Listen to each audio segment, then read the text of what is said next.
Assalamualaikum warahmatullahi wabarakatuh. Sebelumnya perkenalkan, nama saya Bilqis Natasha Febrianti dengan NIM T1C0212220 dari F11.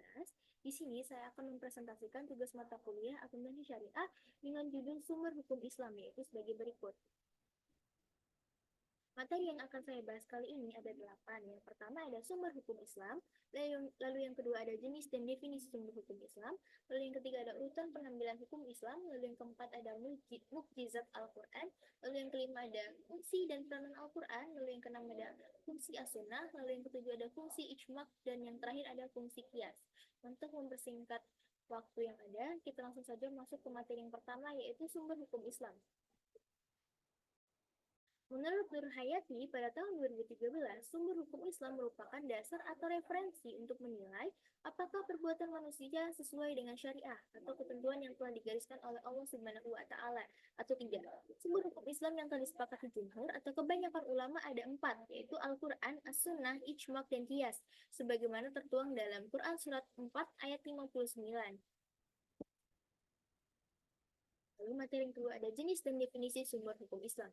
Yang pertama ada Al-Quran. Al-Quran ialah kalam Allah atau kalamullah sesuai dengan Quran Surat 53 ayat 4 dalam bahasa Arab yang artinya sebagai sebuah mukjizat yang diturunkan kepada Nabi Muhammad SAW melalui utusan Allah yaitu Malaikat Jibril alaihissalam untuk digunakan sebagai pedoman hidup bagi manusia dalam menggapai kebahagiaan hidup di dunia maupun di akhirat. Lalu yang kedua ada As-Sunnah.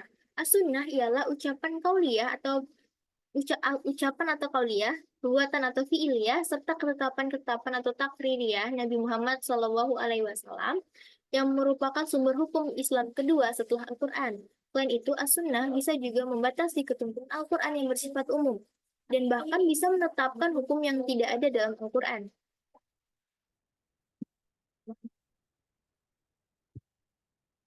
Lalu yang ketiga ada ijma'. Ijma' merupakan kesepakatan para mujtahid dalam suatu masa setelah wafatnya Rasulullah Shallallahu Alaihi Wasallam terhadap hukum syara yang bersifat praktis dan merupakan sumber hukum Islam ketiga setelah Al-Quran dan As-Sunnah. Lalu yang keempat ada kias. Kias menurut terminologi merupakan suatu proses penyingkapan kesamaan hukum suatu kasus yang tidak disebutkan dalam suatu dalil baik di Al-Quran dan As-Sunnah dengan suatu hukum yang disebutkan dalam dalil tersebut karena ada kesamaan dalam alasannya.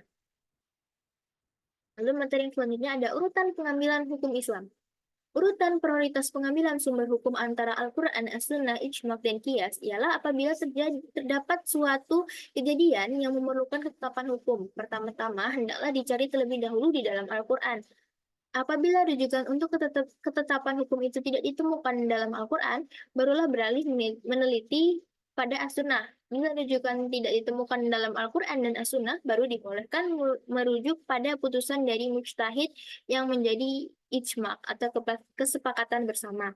Sekiranya tidak juga ditemukan rujukan ijma' dalam masalah tersebut, maka ditempuhlah dengan cara qiyas. Lalu materi yang selanjutnya yaitu mengenai mukjizat Al-Quran. Yang pertama ada dari keindahan seni bahasa Al-Quran atau balaghah tidak hanya diakui oleh kalangan sastrawan Arab saja, tetapi diakui pula oleh para ahli yang pernah mendalami dan mengkaji ilmu bayan dalam bahasa Arab. Lalu yang kedua ada kebenaran pemberitaan Al-Quran tentang keadaan yang terjadi pada abad-abad yang silam seperti kaum A dan Samud, kaum Lut dan kaum Nuh, kaum Ibrahim dan sebagainya yang semuanya benar sesuai dengan kebenaran rasional pada Quran surat 14 ayat 9. Lalu yang ketiga ada pemberitaan Al-Quran tentang hal-hal yang akan terjadi pada masa datang yang merupakan kebenaran yang tak terbantahkan. Misalnya pemberitaan Al-Quran mengenai kekalahan bangsa Persia secara lebih dulu bangsa Romawi kalah.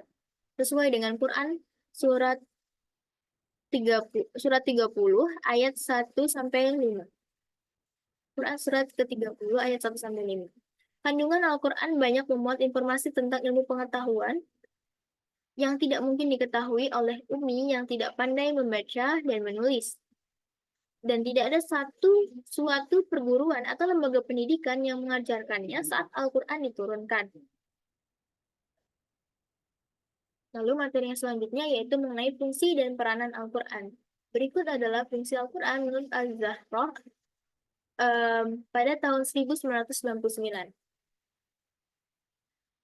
Yang pertama ada Al-Quran sebagai pedoman hidup sesuai dengan Quran surat ke-45 ayat 20. Lalu yang kedua ada Al-Quran sebagai rahmat bagi alam semesta sesuai dengan Quran surat ke-10 ayat 57 dan Quran surat ke-17 ayat 82.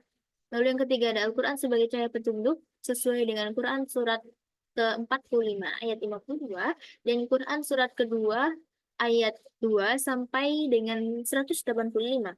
Lalu yang keempat ada Al-Quran sebagai peringatan sesuai dengan Quran surat ke-18 ayat 2.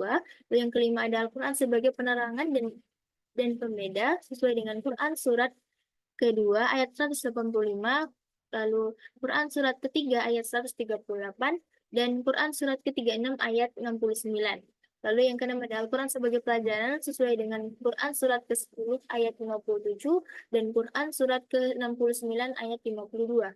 Lalu yang ketujuh ada Al-Quran sebagai sumber ilmu sesuai dengan Quran surat ke-96 ayat 1 sampai 5. Lalu yang ke-8 ada Al-Quran sebagai hukum sesuai dengan Quran surat ke-13 ayat 37 dan yang ke-9 ada Al-Quran sebagai obat penyakit jiwa sesuai dengan Quran surat ke-10 ayat 57. Lalu yang ke-10 ada Al-Quran sebagai pemberi kabar gembira sesuai dengan Quran surat ke-16 ayat 102.